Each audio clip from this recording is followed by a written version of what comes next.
Bismillahirrahmanirrahim. Assalamualaikum warahmatullahi wabarakatuh.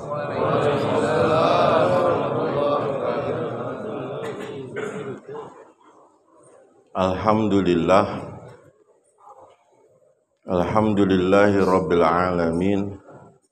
Wa bihi nasta'inu ala umurid dunya waddin. Wassalatu wassalamu ala asyrafil anbiya'i wal mursalin wa ala alihi wa ashabihi ajma'in. Qala Allah ta'ala, a'udzu billahi minasyaitonir rajim. Kuntum khaira ummatin ukhrijat linnas ta'muruna bil ma'ruf wa tanhauna 'anil munkar wa tu'minuna billah. Walau amana ahlul kitabi lakana khairal lahum minhumul mu'minuna wa aktsaruhumul fasiqun. Wa qala sayyiduna nabiyyuna Rasulullah sallallahu alaihi wasallam, la yu'minu ahadukum hatta yakuna hawahu taba'an lima ji'tu bih, atau kama qala Rasulullah sallallahu alaihi wasallam. Hadirin saudara-saudaraku seiman, seislam, seperjuangan yang dimuliakan oleh Allah Subhanahu wa taala. Manusia itu terbagi dua dalam urusan kerja. Ada yang mereka dipilih oleh Allah Subhanahu wa taala sibuk dengan kerja maksud. Dan ada mereka yang sibuk dalam hidupnya dengan kerja keperluan. Orang-orang yang bekerja demi maksud, maka dia menisbatkan dirinya, hartanya, keluarganya, hidupnya, matinya dinisbatkan, artinya dihubungkan semuanya itu dengan kerjanya Rasulullah sallallahu alaihi wasallam. Sedangkan mereka yang menghabiskan hidupnya dengan kerja demi keperluan, maka sadar atau tidak sadar, mereka telah menisbatkan, menghubungkan dirinya, hidupnya, hartanya, umurnya, dunia dan akhiratnya kepada ahli-ahli batil. Kepada Fir'aun, kepada Qurun, kepada Haman, kepada Namrud, kepada Abu Jahal, kepada Abu Lahab, dan sebagainya.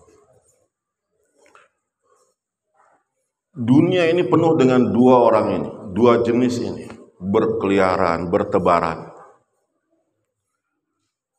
Dan mereka saling bermusuhan. Karena apa? Karena yang ini mengajak manusia kepada surga, sedangkan yang ini mengajak manusia kepada neraka. Bagaimana bisa ada orang yang mengajak ke neraka? Padahal neraka itu adalah induknya segala kesusahan, induknya segala penderitaan. Tapi memang inilah ciptaan yang sengaja Allah Subhanahu wa taala ciptakan sebagai fitnah, ujian untuk orang-orang yang mengajak kepada surga. Sebagai tantangan, sebagai ujian bagi orang yang mengajak kepada surga. Karena tanpa ada orang-orang yang mengajak neraka, maka niscaya tidak ada pengorbanan orang-orang yang mengajak kepada surga. Dia akan berjalan mulus, santai, dengan tenang, dengan tentram, tanpa ada gangguan, tanpa ada perlawanan dan sebagainya. Begitulah Allah mendesain kehidupan manusia seperti itu. Dan kita bisa lihat, menyaksikan langsung bagaimana orang itu menjadi hamba-hamba dunia.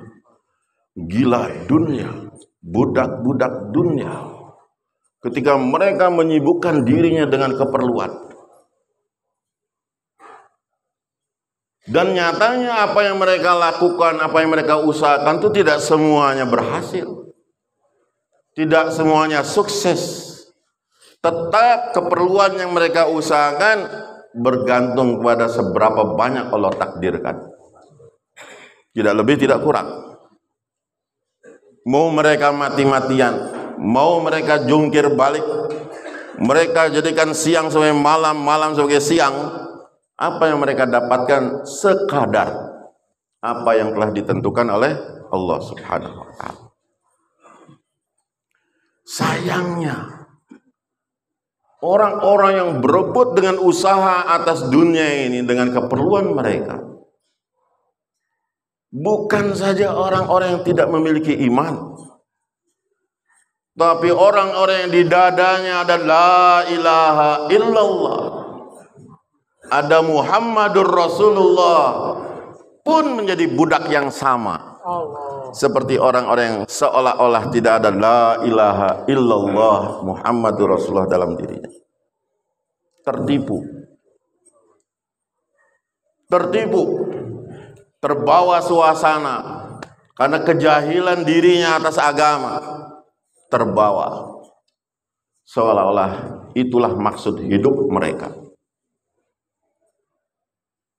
Padahal orang-orang yang mereka hidup mengambil kerja, saya katakan mengambil kerja, sebagaimana kerjanya Anbiya alaihissalam, khususnya Nabi kita Muhammad sallallahu alaihi wasallam. Dalam urusan mereka, selain mereka mendapatkan apa yang sudah ditakdirkan bagi mereka, Allah tambah bagi mereka keberkahan dan keberkahan. Gaji pokoknya ada sudah, tapi bonusnya, fasilitasnya, hadiah-hadiahnya, tips-tipsnya berlimpah dari Allah Subhanahu wa ta'ala. Kalau tidak di dunia, di akhirat akan dipuaskan dengan sepuas-puasnya. Inilah kerja yang seharusnya dimiliki oleh seluruh orang beriman, yang kita sebut dengan kerja Nabi, yang kita sebut dengan kerja agama, yang kita sebut dengan kerja iman. Inilah kerja yang telah diwariskan oleh para Anbiya alaihissalam hingga Nabi kita Muhammad sallallahu alaihi wasallam kepada kita semua. Kerja kita ini bukan masalah takazah, ini bukan masalah bagaimana kita ada peluang, ada kesempatan, luangkan waktu, bukan. Tapi bergantung pada perasaan kita. Ini kerja saya. Sejauh mana kita menganggap agama itu mudah. Ad-dinu yusrun. Agama itu mudah. Kalau agama itu mudah, otomatis harusnya kerja agama itu mudah. Tapi kenapa hari ini orang tidak yakin dengan kerja agama? Jangankan yang belum kenal kerja agama, yang sudah kenal kerja agama pun merasa susah, merasa berat, sehingga banyak lalai, banyak ditinggal, banyak kita tidak tunaikan. Padahal kerja agama itu mudah. Ini tidak lari dari apa yang memang sudah masuk ke dalam hati kita, keyakinan kita bahwa sesungguhnya kerja kita di dunia ini sebagaimana kerja ahli-ahli batil tadi. Kerja saya itu ya berdagang. Orang tua saya 7 keturunan itu semuanya pedagang. Ya saya adalah pedagang. Itu betul-betul masuk dalam hati kita. Ayah ibu saya itu adalah guru. Terus temurun itu adalah guru. Saya itu guru. Ibu bapak saya itu ASN. Saya juga mesti ASN. Seperti begitu. Perasaan bahwa saya itu adalah pekerjaan Nabi. Perasaan menisbatkan diri kita nih, saya itu adalah umat Nabi yang memang diistimewakan untuk kerja Nabi.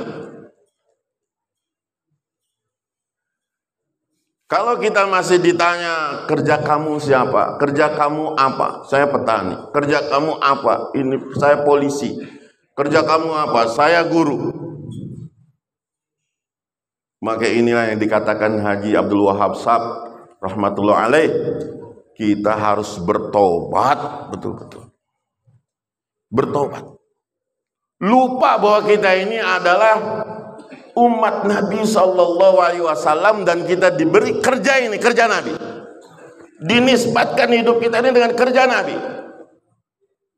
Inna sholati wa nusuki wa mahyaya wa mamati lillahi rabbil alamin. Artinya diri kita, hidup kita itu memang untuk Allah dan Rasulnya, untuk tujuan yang dikehendaki Allah dan Rasul kita kepada kita. Coba Pak, sekarang kalau pegawai-pegawai kantoran diminta tinggalkan kantornya, keluar 4 bulan, sudah kamu berhenti dari kerja, keluar saja 4 bulan. Ada yang berani? Enggak ada yang berani. Lah nanti kerja saya bagaimana? Bapak udah tinggalkan saja pekerjaan Bapak, toko tuh tutup selama-lamanya, kalau bisa bakar saja. Loh nanti kerjaan saya apa nantinya? Dia tidak berani tinggalkan, dia tidak berani korbankan karena merasa itu kerja saya.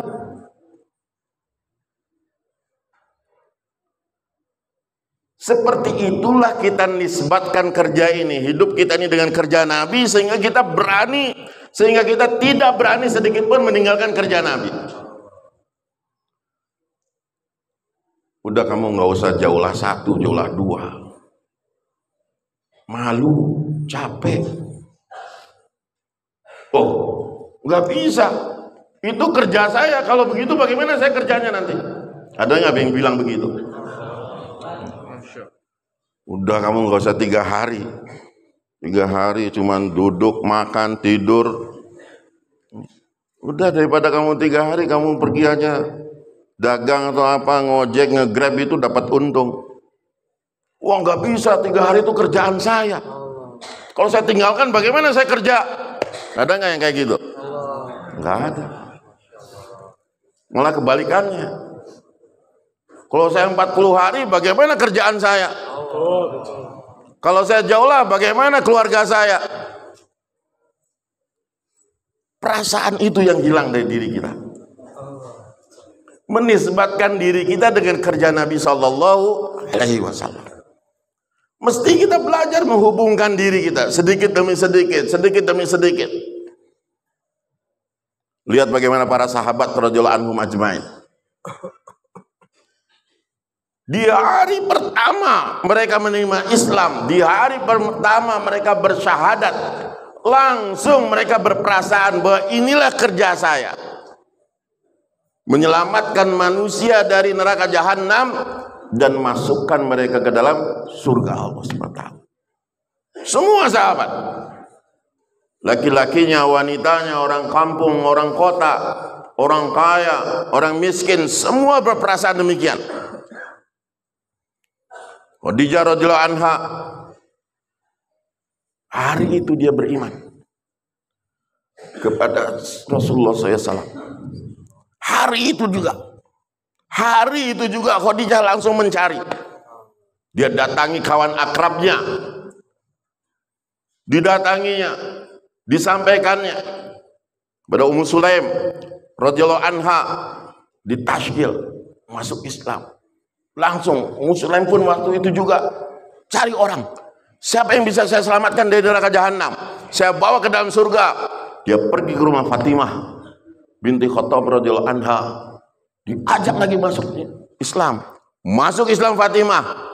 Hari itu juga Fatimah menerima Islam. Dia cari lagi siapa yang harus saya selamatkan dari neraka jahanam dan dimasukkan ke dalam surga. Yang paling dekat kepada dia adalah suaminya Sa'id radhiyallahu anhu. Maka dia tazkir suaminya, masuk Islam lagi.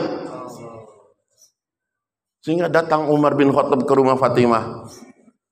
Ketika itu sedang taklim, luluh hati Umar radhiyallahu anhu masuk ke dalam Islam.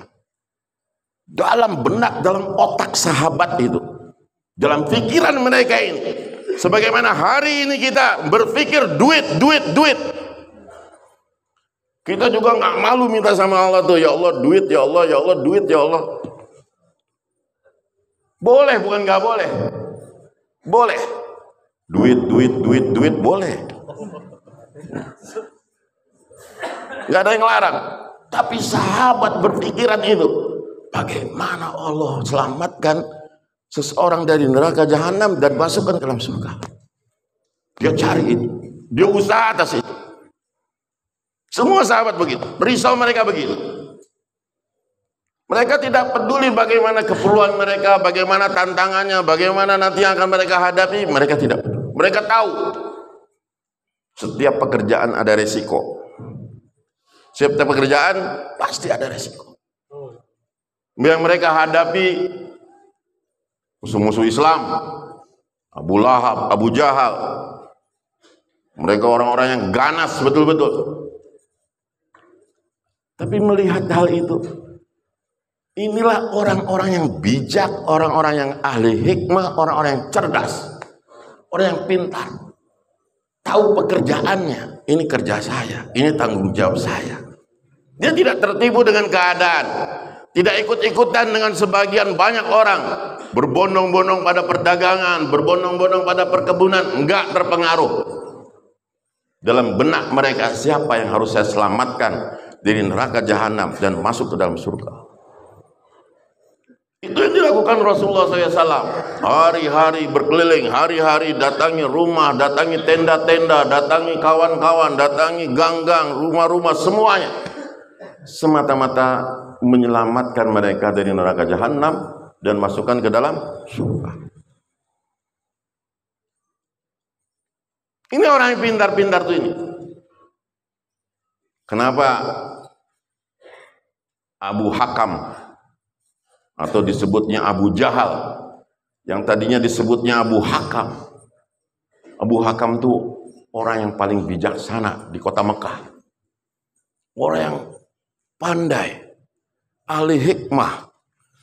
Selalu orang kalau curhat ke dia, minta nasihat ke dia, makanya disebutnya Abu Hakam. Karena dia orangnya itu cerdas, pandai, bisa nangani segala masalah. Apa-apa masalah datang ke dia, minta nasihat datang ke dia. Dia akan kasih solusi. Tapi Rasulullah merubah namanya dari yang tadinya Abu Hakam, orang yang paling bijaksana, jadi Abu Jahal, orang yang paling bodoh. Kenapa? Karena dia telah menjadikan keperluan itu pekerjaan dia. Maksud yang harusnya jadi pekerjaan, dia abaikan. Dia tidak mau beriman kepada Allah. Padahal di depan mata banyak sekali mukjizat diperlihatkan. Tapi hatinya ditutup oleh Allah. Hadirin yang dimuliakan oleh Allah, kerja agama menisbatkan diri kita pada kerja agama nih. Dilalui oleh para sahabat radhiyallahu anhum ajma'in sampai akhir hayat mereka. Dan mereka mengalami kehidupan yang penuh dengan keberkahan. Penuh dengan pertolongan Allah Subhanahu wa taala. Bersamaan mereka diuji. Bersamaan mereka mendapatkan tantangan-tantangan. Bersamaan dengan itu pula turun pertolongan-pertolongan Allah kepada mereka. Bahkan hadirin yang dimuliakan oleh Allah, penderitaan sahabat gak main-main. Mereka tahu ini pekerjaannya nih. Ini kerja saya. Ini kerja saya. Maka mereka berani, walaupun harus kehilangan keluarga, kehilangan harta, mereka berani. Keluarga Yasir yang sudah jadi langganan, dipukuli, dihajar, sampai beberapa kali Rasulullah SAW, Abu Bakar As-Siddiq melewati Yasir yang sedang dipukuli. Nggak bisa apa-apa. Isbiru, isbiru, isbiru, suruh sabar saja, suruh sabar. Apa mereka dengan siksaan itu akhirnya mereka melepas iman mereka? Tidak. Justru bertambah yakin, menambah nikmat mereka. Inilah resiko pekerjaan. Berapa banyak hadirin sekarang yang mereka tertipu dengan pekerjaan-pekerjaan atas keperluan. Hujan deras tetap kerja. Anak sakit, tetap kerja. Istri mau melahirkan, tetap kerja. Ibu lagi sakaratul maut, tetap kerja. Karena tahu, ini kerja saya. Pikiran itulah yang sekarang ini terbalik. Sahabat masa bodoh, nggak peduli walau bagaimanapun. Yang penting dia tahu ini kerja saya. Menjaga keimanan dia. Menyampaikan keimanan. Sahabat itu dikatakan kepada Abu Bakar As-Siddiq radhiyallahu anhu, kamu kalau beriman pada Nabi, diam saja. Diam saja. Banyak sahabat dipeseninya begitu. Kamu diam. Jangan pergi kemana-mana. Kalau kamu beriman pada Rasulullah SAW, tidak apa-apa. Tapi kamu di rumah. Kamu diam saja. Gak usah 2,5 jam. Gak usah jauh-jauh. Gak usah dakwah sana, dakwah sini. Sahabat hadirin, mereka itu merasa ini kerja saya. Mereka tahu ancamannya, bakal dipukuli, bakal dihajar, bakal di ini, bakal di itu. Yang bikin resah orang-orang kafir musyrikin itu bukan karena mereka beriman, tapi mereka itu bergerak dengan kerja mereka itu. Datang ke temennya, datang ke tetangganya, datang ke ponakannya, datang ke pamannya, datang ke bibinya. Wah, terus mempengaruhi.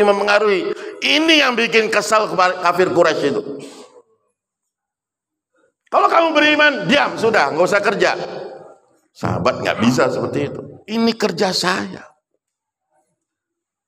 Laki-lakinya mau perempuannya, nggak mau diem. Nggak mau diem. Bergerak terus, sembunyi-sembunyi, ngumpet-ngumpet, malam-malam gelap gulita. Mereka datangi, mereka terus. Allahu Akbar. Ini perasaan, ini kerja saya. Dengan seperti itulah Rasulullah membentuk setiap orang merasa bahwa saya adalah dai-nya Allah SWT. Sumayyah, bagaimana Sumayyah? Dimarahi oleh majikannya, padahal dia budak hamba sahaya. Tahu beriman. Yang diminta oleh kafir Quraisy itu, kamu jangan banyak bacot, jangan banyak ngomong. Kamu tuh hamba saya, diam sudah. Kalau kamu masih juga beriman, jangan ngomong ke siapa-siapa. Sumayyah namanya perempuan, ngomong terus. Allah Esa, Allah Ahad, la ilaha illallah itu disampaikan terus oleh Sumayyah. Datang lagi terus. Majikannya, tuannya, marahi lagi, nempeleng, ngukul, cambuk. Sumayyah bukan takut. Orang-orang mukmin itu tidak takut. La khaufun alaihim walahum yahzan. Diludahi itu wajah majikannya. Diludahi, puh. Marah, langsung ditombak kemaluannya Sumayyah. Orang-orang dahulu hadirin, dengan perasaan bahwa saya ini nisbatkan hidup saya dengan kerja Nabi, mereka sudah tidak pandang lagi apapun. susahnya, penderitaan, mereka tahu ini resiko. Dan umat ini dibangun atas itu.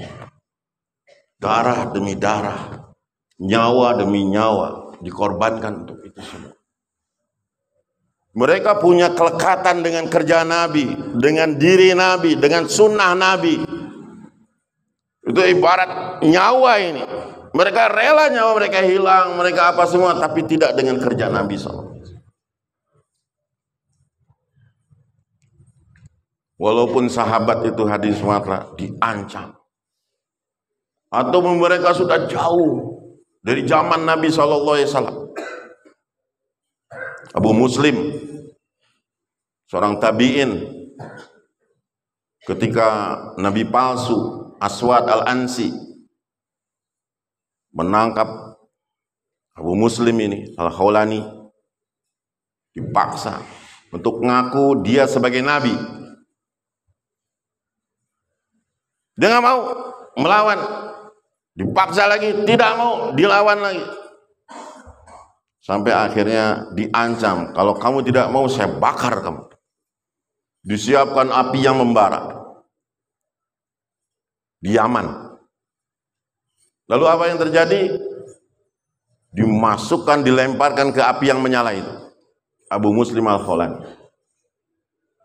Tapi anehnya sampai api itu padam, Abu Muslim masih segar bugar. Masih dalam keadaan segar bugar, masih dalam keadaan selamat. Sampai akhirnya Nabi palsu ini katakan, ini orang berbahaya, lepaskan saja. Dilepaskan, pulang ke Madinah, Rasulullah SAW sudah wafat. Bertemu dengan Abu Bakar dan Umar.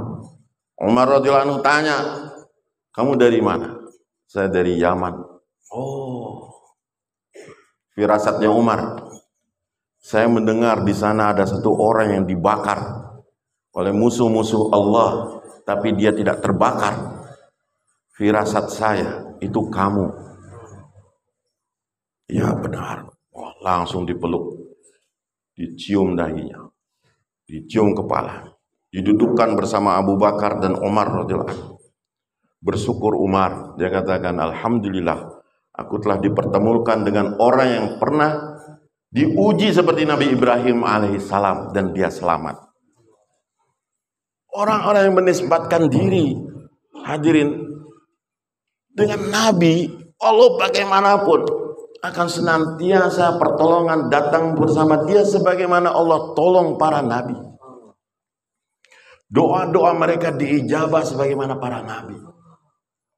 Masalah-masalah mereka akan diselesaikan sebagaimana para Nabi selesai. Keyakinan kita, bangga saya ini jadi pekerja Nabi SAW. Perasaan kita, sedang kita nih, ya Allah engkau telah pilih aku dalam kerja agama ini. Dia senang. Safinah radhiyallahu anha itu maula Nabi SAW, bekas budaknya Nabi, dimerdekakan. Suatu ketika dia naik dalam perahu, perahunya dilanda badai, pecah berantakan. Kemudian dia menyelamatkan diri dalam satu papan, sampai akhirnya dia terdampar di satu pulau, di satu kawasan yang tidak ada orang. Perempuan, tapi dia orang yang soleh. Bagaimana dia mendapati keadaan yang asing, tidak ada siapapun. Dia coba berjalan, masuk ke dalam hutan belantara. Dia mau cari perkampungan supaya bisa mendapatkan pertolongan. Masuk, nggak taunya yang dia jumpai satu ekor singa yang besar.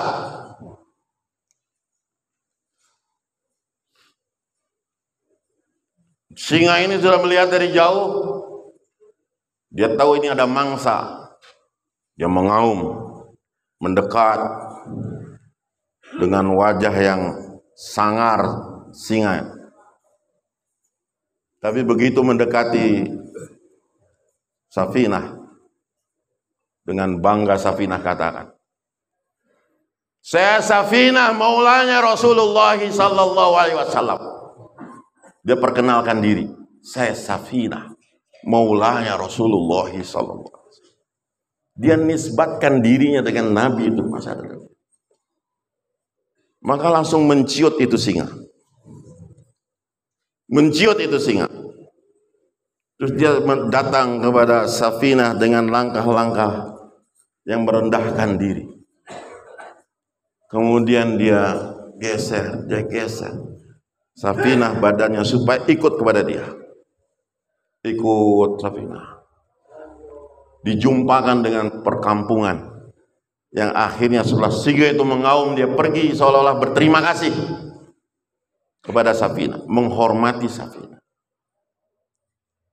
Dan lagi banyak ribuan kisah-kisah bagaimana orang-orang yang menisbatkan dirinya dengan Nabi, kerjanya dengan Nabi, Allah turunkan pertolongan demi pertolongan. Karena itu kerja yang sebenarnya. Itu kerja kita yang sebenarnya. Kita harus merasa, kalau saya tidak kerjakan ini, bagaimana nasib saya? Bagaimana doa-doa saya bisa terkabul? Bagaimana doa-doa saya bisa diijabah? Bagaimana masalah-masalah saya bisa diselesaikan oleh Allah Subhanahu wa ta'ala? Maka hadirin, bersyukur kita dipilih oleh Allah menjadi pekerja Nabi SAW, pekerja agama. Masalahnya tadi, seharusnya kerja agama itu mudah. Kalau kerja agama ini kita anggap kerja kita, insya Allah kita akan mudah. Pekerjaan sesusah apapun, kalau kita mencintai kerja itu, akan terasa mudah. Betul tidak? Kerja apapun, kalau kita cintai kerja itu, akan terasa mudah.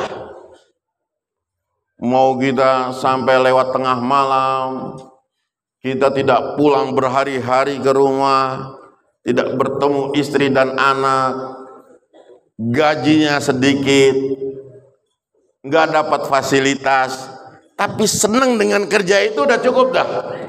Betul tidak? Senang saja dia dengan kerja itu, suasana nyaman dan sebagainya. Itu perasaan kita.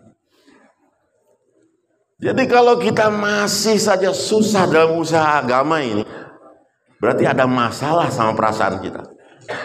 Belum lagi hati kita nih nyatu, dinisbatkan dengan kerja Nabi ini. Belum lagi. Orang kalau keluar di jalan Allah, seharusnya dia itu berbahagia. Dipilih oleh Allah dari sekian banyak orang, keluar di jalan Allah Subhanahu wa ta'ala. Allah, itu udah satu hal yang membanggakan. Bayangkan dari sekian miliar manusia, dipilihnya kita menjadi pekerja agama. Dari sekian pekerja agama, dipilihnya kita orang yang memberi nama dan niat untuk keluar di jalan Allah. Dari sekian orang yang banyak memberi nama dan niat, dipilihnya kita yang bisa menunaikan niat tersebut. Itu udah berapa lapisan? Setan demi setan, iblis demi iblis, gangguan demi gangguan itu sudah nyoba kita untuk tidak keluar, gagal total. Malah kita tipu setan. Pura-puranya 40 hari, padahal 4 bulan. Kena prank kamu. Ya. Nggak apa-apa. Sekali-kali kita prank setan. Insya Allah hadirin. Pura-pura aja kita ini 40 hari padahal 4 bulan. Ya. Nanti kita pura-pura ikut ke Solo, ikut ke Surabaya. Ya paling 2 hari di Solo, 2 hari Surabaya, padahal 4 bulan. Insya Allah bersedia hadirin. Kita prank setan dah. Ya sekali-kali. Kenapa hadirin? Karena kita ini hari ini hadirin, ketika kita dipilih keluar di jalan Allah itu betul-betul hati setan tuh hancur lebur. Ya Allah ya Rahman. Ini orang jos-jos amat. Padahal di taklim dia tidur, waktu bayin hidayah juga tidur. Orang ini udah dikasih masalah, istrinya dicolak-colek supaya ngeganggu, jangan jadi keluar, kan biasa begitu. Diuji dengan ongkosnya kurang, diuji dengan proyeknya datang lagi di ACC, ya Allah. Itu kan berarti kadang-kadang kartun tuh gimana ya? Kalau sama ujian kesusahan tuh udah biasa. Tapi kalau ujiannya dunia, ujiannya yang enak-enak itu dia nggak kuat. Aduh, saya ini terlalu lemah dengan yang kayak begini. Nah ini hati. Jadi akhirnya apa? Dia keluar juga di jalan Allah Subhanahu wa taala. Kata Maulana In'amul Hasan rahmatullah alaih, semua kamu tinggalkan. Keluarga kamu tinggalkan, usaha kamu tinggalkan, toko kamu tinggalkan. Semua kamu tinggalkan, kampung halaman juga kamu tinggalkan. Tapi ada yang menyertai kalian. Yang pertama adalah setan masih terus ikut kepada kalian. Yang kedua apa? Hawa nafsu masih ikut kepada kalian. Yang ketiga, kebiasaan jelek. Ini masih ikut sama kalian. Jadi ketika kalian bayan hidayah mau keluar itu, setan juga bayan hidayah. Kalau jamaahnya itu 10, setannya juga 10. Cuman pinternya setan, kalau jamaah itu keluar 10 orang dan setan yang penggodanya juga yang ngiringinya 10 setan, dia enggak ngegoda satu orang satu, enggak. 10 setan ini ngegoda satu orang. Jadi dari 10 jamaah itu dilihat nih siapa yang paling mudah digoda. Ini yang paling mudah digoda nih siapa? Kadang-kadang amirnya merasa amirnya kan, kalau itu amir tuh paling mudah digoda itu amir. Ini petang-tang, penteng-tengan, ada apa-apa, saya kan amir. Saya kan amir, dia bangga dengan amir. Ya. Nah ini nih digoda. Jadi setan yang 10 ini digoda satu orang, supaya satu orang ini bikin masalah sehingga 10 orang jamaah itu nggak satu hati, bubar. Atau minimal tertib nggak jalan. 40 hari nggak sempurna, 4 bulan nggak sempurna. Ini tujuannya. Tapi kalau ada jamaah kita ada satu orang yang lemah, jangan langsung nunjuk, oh kamu dikeroyok setan. Jangan. Itu terlalu vulgar. Ya. Kita biasa tidak. Makanya dalam jamaah keluar itu yang paling penting ngusir setan itu tidak ada lain adalah dakwah. Betul tidak? Ngapain kita keluar tapi kita tidak belajar dakwah? Jangan salah paham.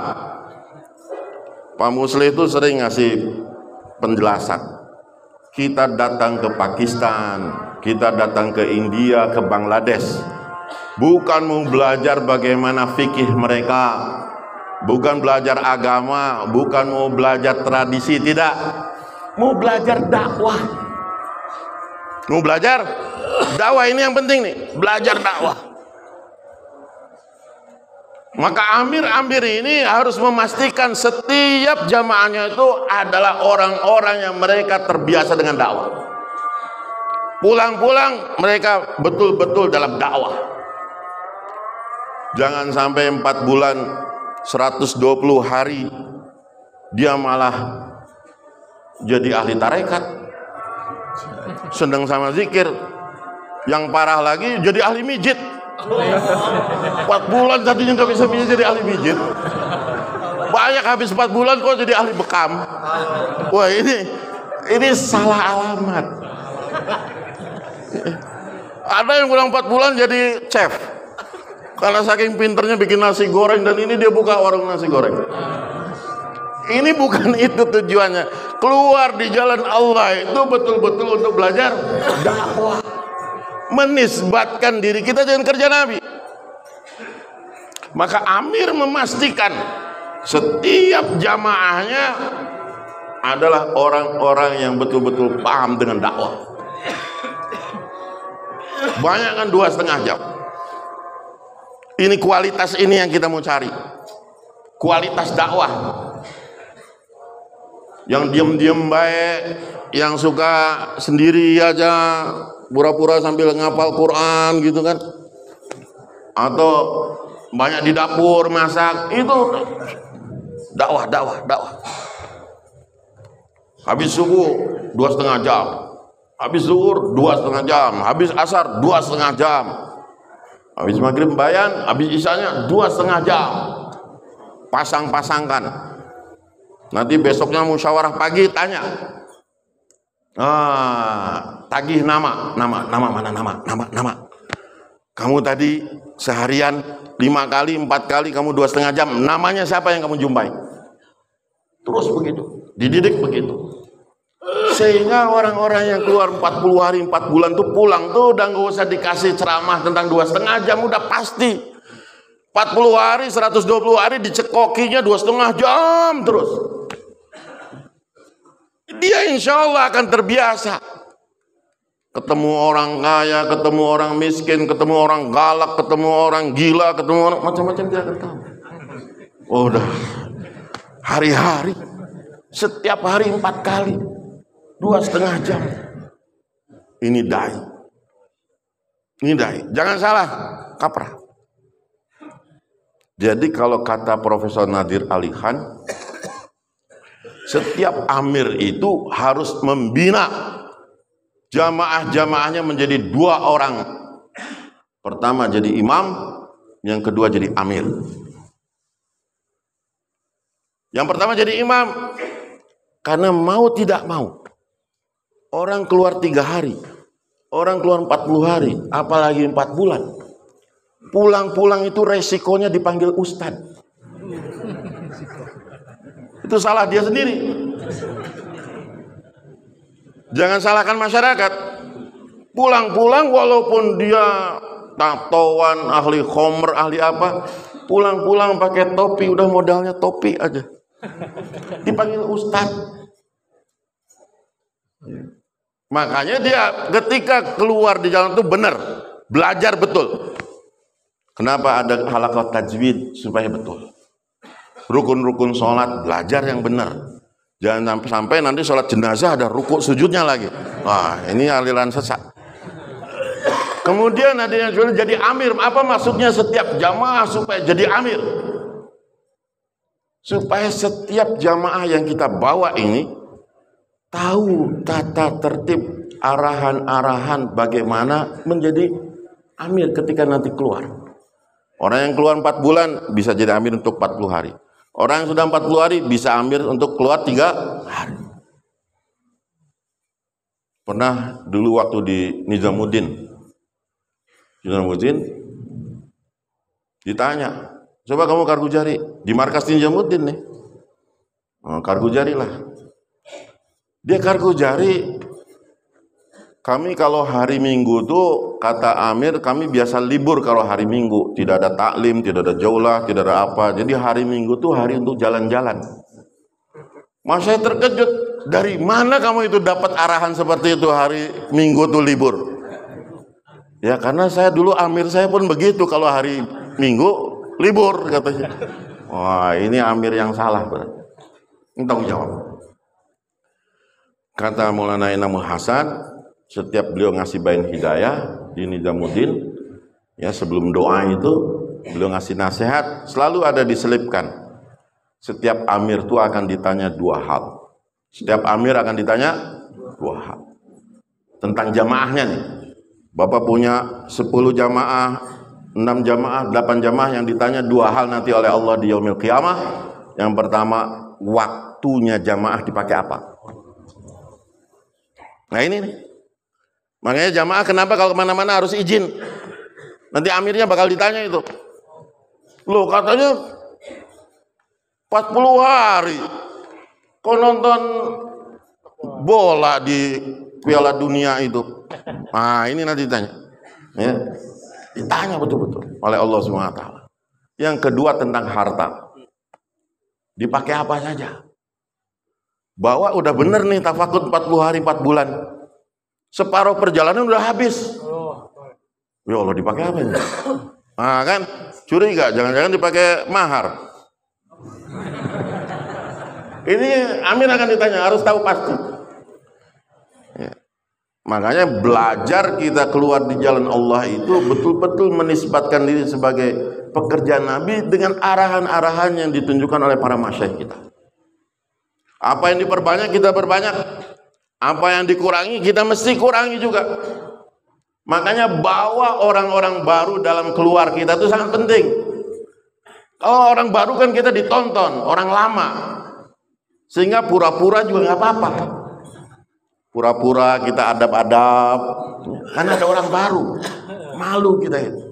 Tapi kalau orang lama semua kan, wah udahlah pemain lama. Ya udah tahu gaya dia. Akhirnya kita nggak peduli dengan adab. Makanya kita bawa orang baru, bawa orang banyak tarbiyah akan kita dapatkan. Selalu bersedia hadirin. 3 hari bawa orang baru, 40 hari bawa orang baru, 4 bulan bawa orang baru. Orang-orang baru ini adalah sebetulnya ruh bagi hidup dakwah kita. Dan yang paling penting hadirin dalam keluar di jalan Allah itu adalah apa? Jauhlah. Jauhlah itu yang dikatakan tulang punggungnya dakwah. Tidak ada tertib seketat jauhlah. Bapak taklim salah-salah nggak apa-apa. Bapak bayan salah-salah nggak apa-apa. Tapi jauhlah salah, ulangi lagi. Amir tegas keluar bawa rombongan nih, jauhlah. Ada amir, ada makmur, ada mutakalim, ada dalil. Bawa. Saya pernah keluar 1 hari sama Mulai Jamsid. Jauhlah. Itu yang namanya punggung itu kayak robot. Tek, dikunci, tek gitu kan. Begini aja jalan tuh. Begini dikit, subhanallah. Kaget kita kan. Begini dikit aja, subhanallah. Harus tegur. 3 kali subhanallah, nggak dipedulikan. Kata Amir, kembali ke masjid. Balik lagi ke masjid. Ditargib lagi, keluar lagi. Ya. Nanti di situ ada yang lirik-lirik, subhanallah. 3 kali di subhanallah masih ini, balik lagi, targib lagi, keluar lagi. Sampai begitunya Pak. Jauhlah itu sampai begitu. Nggak boleh main-main karena ini kerja yang paling mirip dengan kerja Nabi. Kerja yang paling mirip dengan kerja Nabi itu jauhlah. Gayanya, caranya, omongannya, juga responnya, betul tidak? Paling mirip. Makanya nggak boleh main-main. Yang lain boleh lah, artinya, tapi tidak ada kan yang harus diulangi. Makan istimai, subhanallah, salah lagi deh. Apa disalahnya? Subhanallah, ulangi lagi makan, kan enggak Pak kita. Ya. Kita kan ini, tapi dalam jauhlah itu beda, betul-betul kita harus. Dahsyat tadi. Bukan masalah berapa rumah yang kita kunjungi. Jauhlah itu bukan berapa rumah. Walaupun 1 rumah, 2 rumah dengan tertib yang betul, dengan makmur yang penuh fikir, risau, zikir. Itu asbab hidayah tadi. Asbab hidayah. Nah makanya kita dalam usaha dakwah ini betul-betul. Kualitas jamaah kita 3 hari, 40 hari, 4 bulan sangat-sangat menentukan sekali. Maka Amir harus pandai ini. Siapa yang lemah dalam dakwah? Siapa yang dakwahnya jos tapi taklimnya kurang, suruh duduk taklim. Kadang-kadang orang lama tuh memang paling nggak betah taklim. Kadang-kadang menyengaja nggak tidur supaya bisa tidur di taklim. Ini cilaka. Pura-pura khususi. Ya, padahal jalan-jalan. Taklim ini ruhaniatnya lain lagi. Begitu zikir pagi petangnya, diperhatikan jamaah tuh. Orang awam setidaknya 1 juz. Zikir pagi petang 300 itu diperhatikan. Amirnya harus perhatikan. Makanya hadirin yang dimuliakan oleh Allah, kadang-kadang aktif tidaknya pergerakan jamaah itu memang kuncinya di Amir. Kuncinya di Amir. Dan yang paling dihindari dalam keluar itu adalah apa? Pecah hati. Pecah hati. Kadang-kadang tuh kalau keluar itu, Masya Allah, ada yang sampai ada piring terbang, ada sendok melayang, wah macam-macam orang sampai ributnya begitu kan. Maki-maki, berkelahi dan sebagainya. Nauzubillah min dzalik. Itu target yang paling akhir.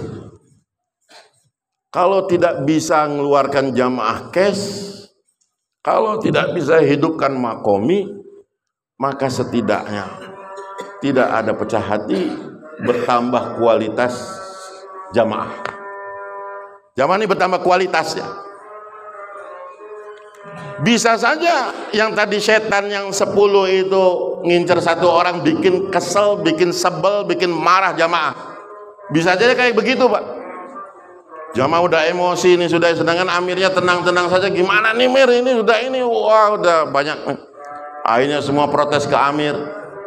Amirnya seorang ngebela, ributlah jamaah dan sebagainya. Maka di sini ada kesatuan hati, betul-betul.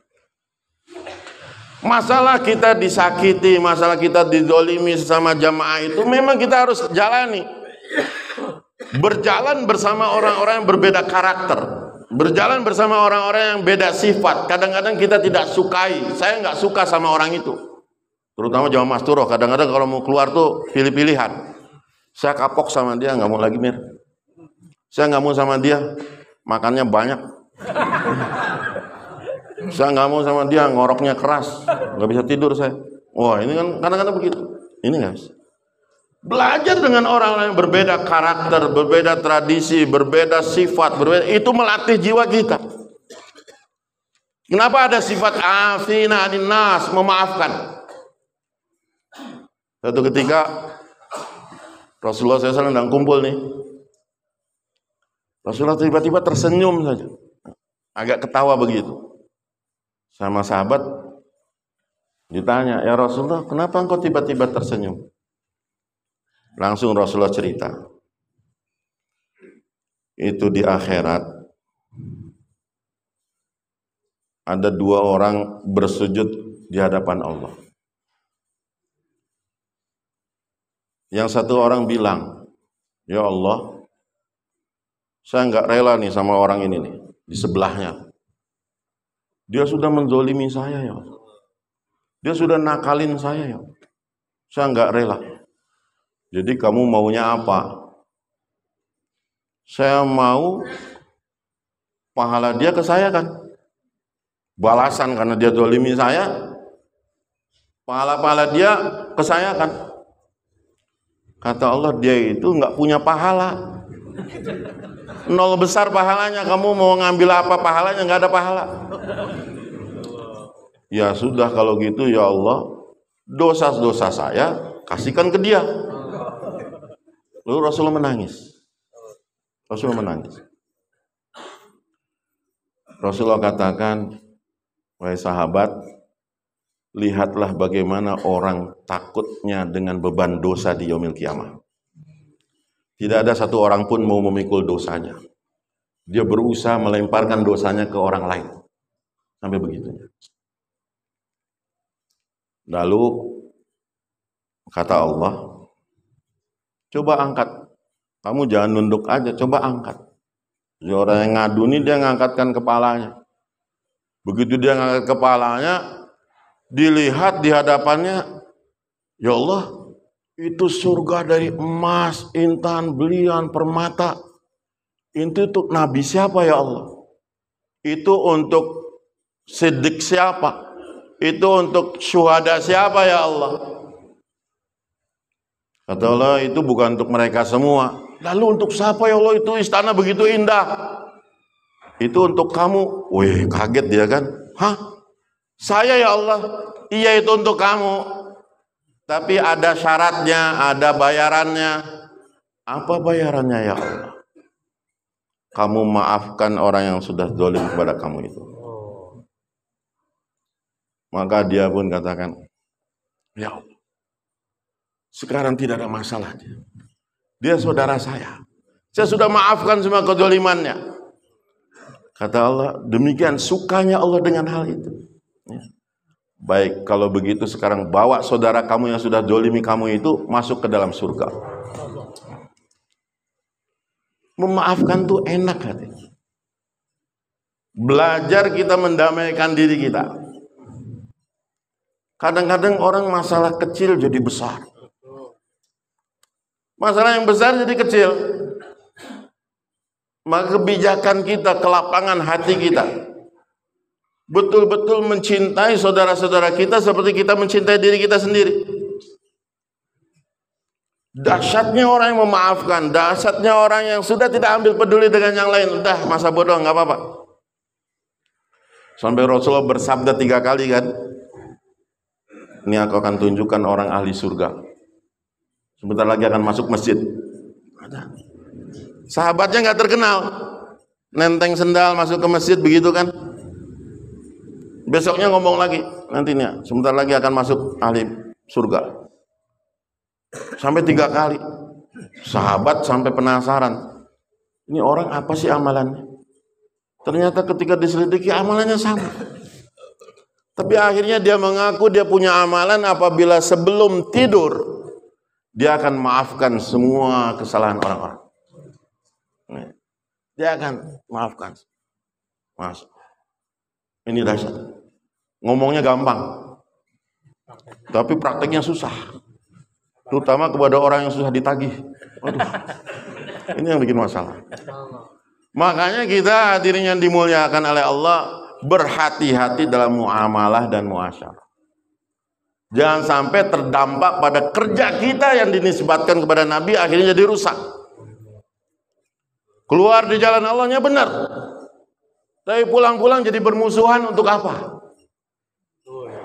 Keluar bareng satu halaqah, pulang kita jadi musuhan sama orang halaqah. Keluar dari satu muhala, pulang-pulang kita musuhan sama satu muhala. Maka kita belajar, bukan untuk supaya kita dakwah itu jadi mubalik, jadi mubayyin, jadi khotib, bukan. Tapi kita mau belajar bagaimana agama yang sempurna wujud dalam kehidupan kita. Imannya kita bagus, ibadah kita bagus, muamalah kita bagus, muasyarah kita bagus, dan akhlak kita bagus. Sehingga setelah keluar kita bisa katakan seperti sahabat, kunu mislana. Jadilah seperti kami ini. Silakan lihat kehidupan kami, lihat istri kami, lihat anak-anak kami, lihat keluarga kami. Ada nggak di situ aibnya? Ada nggak di situ salahnya? Mana yang tidak diridhoi oleh Allah? Kita bisa pampangkan begitu. Silakan. Sehingga hadirin yang dimuliakan oleh Allah, dakwahnya para sahabat kunu mislana itu nggak usah pakai bayan. Nggak perlu pakai bayan panjang-panjang, pakai ceramah panjang-panjang, tidak. Cukup dilihat. Jadi datang. Orang lihat kita, orang suka. Jangan lihat kita tuh orang sudah sebel. Wah ini jamaah ini lagi, jamaah ini jenggotan gitu. Ini orang kadang-kadang belum apa-apa udah kesel. Karena citra kita, karena kita perlakuan orang menilai bukan tanpa alasan, pasti dengan alasan. Maka makomi ini hadirin yang dimuliakan, ujian yang luar biasa. Bagaimana kita bisa dikenal, bagaimana kita bisa dipercaya, bagaimana kita bisa dicintai oleh orang-orang kampung kita. Jangan merasa betah dengan kita ini dibenci oleh orang kampung. Alhamdulillah saya dapat sunnah. Saya dibenci sama orang kampung. Itu bukan sunnah hadirin. Ya, itu salah. Karena sunnah itu rahmatan lil alamin. Nabi itu, sahabat itu dibenci di Mekah. Tapi begitu mereka keluar di jalan Allah, mereka sungguh-sungguh dalam dakwah ilallah, apa yang terjadi? Dicintai. Di Afrika dicintai, di Eropa dicintai, di Turki dicintai, di Cina dicintai, sahabat diterima. Semua mengatakan ahlan wa sahlan dengan sahabat. Di mana-mana keturunan sahabat beranak pinak karena sebab mereka dicintai. Sunnah tidak menimbulkan kebencian, tidak. Apalagi dengan istri dan anak kita, naudzubillah tidak. Mereka pertama cinta, inilah ayahku yang paling baik, inilah suamiku yang paling baik, yang dipercaya bisa membawa keluarga ke dalam surga. Jangan sampai suami kita istri kita sendiri nggak percaya, anak kita apalagi kapok punya bapak kayak begini. Masya Allah. Nauzubillah min dzalik. Maka hadirin, kita perlu memperbaiki kualitas makomi kita perbaiki, intikoli kita juga kita perbaiki, akhlak kita baguskan, betul-betul kita baguskan. Walaupun kita sungguh-sungguh menjadikan kerja kita kerja Nabi, itu tetap dengan kita memakai baju akhlaknya Nabi SAW. Ya, rendah diri, tawadu. Kita senantiasa berbaik sangka dengan orang lain. Orang lain berbuat tuh pasti ada alasan. Orang lain berbuat tuh pasti ada alasan. Kita tidak tahu.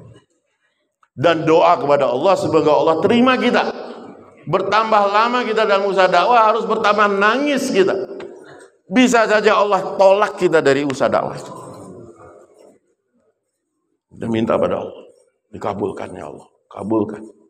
Ya. Maka hadirin yang dimuliakan oleh Allah, sebagaimana kemarin senantiasa diarahkan kita untuk meningkatkan pengorbanan, karena nggak ada cara lain.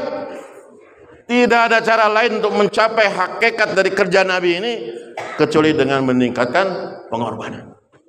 Yang biasa 40 hari dalam setahun, tingkatkan jadi 40 hari kali 2 kali. Tambah lagi yang bisa 3 hari jadi 2 kali dalam sebulan. Yang 2,5 jam biasanya 1 hari, tambah lagi 2,5 jam jadi 2 kali. Dikit-dikit terus sampai kita mencapai puncak kesempurnaan agama dalam hidup kita. Insyaallah bersedia hadirin. Masya Allah. Boleh yang belum 4 bulan, belum 40 hari, silakan beri nama hadirin. Silakan beri nama. Masya Allah. Beri nama Pak.